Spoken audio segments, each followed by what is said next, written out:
From the Gospel according to Mark, chapter 10, verses 46 through 52.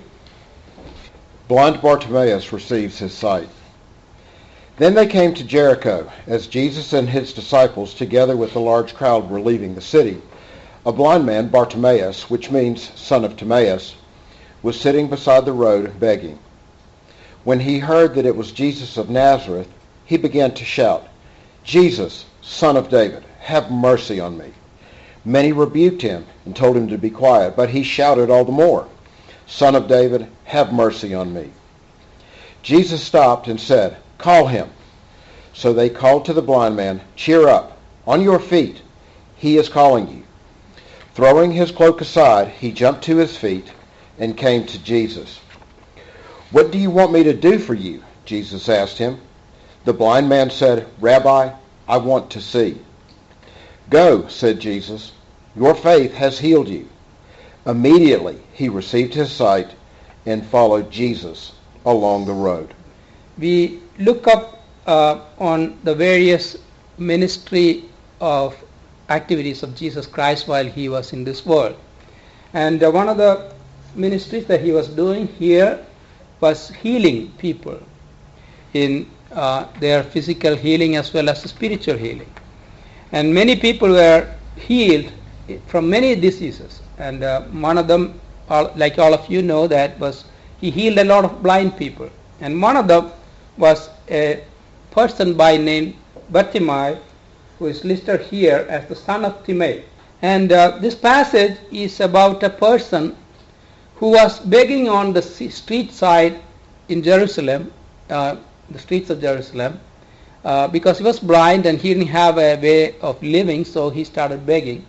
And in those times, begging was not considered a bad thing, especially around the temple of Jerusalem, because people were asked to give alms before they go into the temple to pray, to give donations, charity. So they get an opportunity to give to somebody, so that somebody has to be there begging for money. So it was not considered to be that. It's a lot of beggars around the temple at that time also. And Bartimaeus was one of them. And he was there on a regular day. He didn't expect anything miraculous or special probably to happen in his life. Like any other morning, he probably was woken up from the street where he was lying and sleeping by the noise of the people who were going to work, or the animals they were trying to take to the farms or things like that. He woke up and probably started his regular work as begging, to set up his begging ministry there. But whatever he was doing, he was a blind man, and things were not going good for him. And also, not only he was a blind man, but also he didn't have anybody to care for him. And so he was by himself on the streets and begging for others' help. And Jesus and the disciples and probably a large crowd was walking by at that time. And he probably heard this commotion and asked people around, "What is that commotion, that noise that I hear?" And they told him, "A prophet by name Jesus is coming by." So immediately he stood up and he started calling and yelling. And he started calling like this. He said, "Jesus, Son of David, have mercy on me." How many times have you heard you called by your name and then saying that you are son of somebody? Have you ever been addressed like that? So this person who was blind heard about Jesus. Somehow he had the vision or the knowledge in his heart that the one who is coming by the name of Jesus is the Son of David. And he did not call him by the name of son of Joseph, because that is what he was, the son of Joseph in his community. His father was Joseph. But he called him by the name of David, his great-great-great-grandfather. So this man who was blind according to the world, who could not see physically, had a vision that many others did not have at that time. So it is not about having eyes to see. If you cannot, you can have eyes, but you cannot see. How many times, like I do, that you work on something and then all of a sudden you can find the screwdriver or the tool that you were working with, and you will look around everywhere, and it was in my hand about a few minutes ago. Now I can find it. Now what do? I start calling for somebody to help me, usually my wife. And she would come by and look around it right in front of there on the floor. Can't you see? And she would give it to me. And it has happened so many times. I'm sure many of you have happened like that in your lives. Even though our eyes were open and the thing was right in front of you, you could not see what was happening. But this blind man, even though he could not see the people around or the things that are happening around physically, he knew that Jesus was the Son of David, who came as the root of Jesse, the deliverer of this world, that he can do something about his situation. So he called out to him and said, "Hey, Son of David, have mercy on me." And Jesus stopped and called him and asked the people to call him. So they called him, the blind man, and then Jesus said, "Cheer up, get on your feet." And they said, "Jesus is calling you." Throwing his clothes aside, he jumped to his feet and came to Jesus. And Jesus asked him, "What do you want me to do for you?" Jesus asked him, and the blind man said, "Rabbi, I want to see." So it's an interesting question and an interesting answer. Jesus was asking this blind man who was sitting begging for money on the street, "What do you want me to do for you?" It is not because Jesus did not know. He knew that his need was to be healed from his blindness, and he wanted to see. But he was asking him to understand, to acknowledge his need. A lot of times we think that we can see, or we think that we are not blind. Only the acknowledgement of our condition can reveal our situation before God. That is for acknowledging ourselves before God. Do you really know what your need is?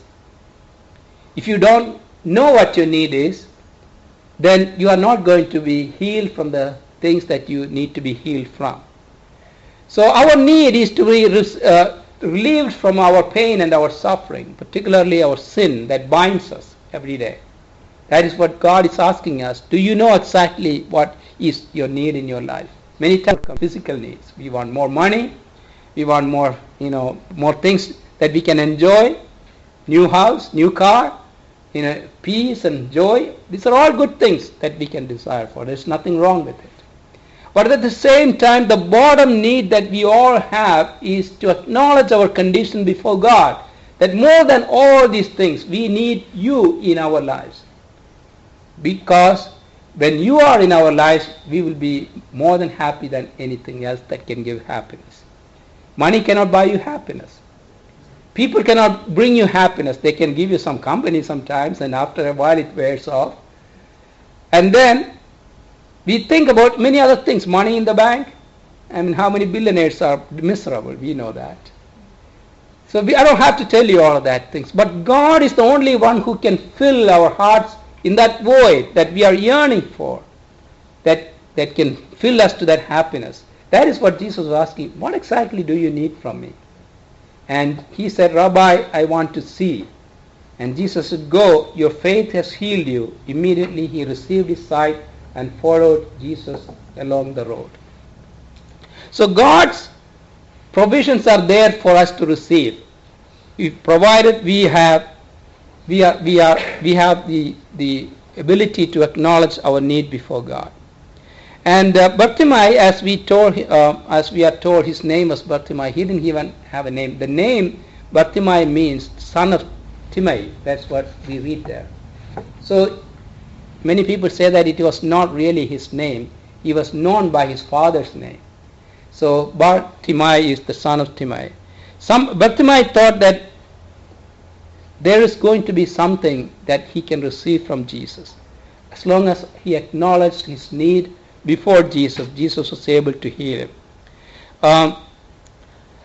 There were different types of reactions that we hear there.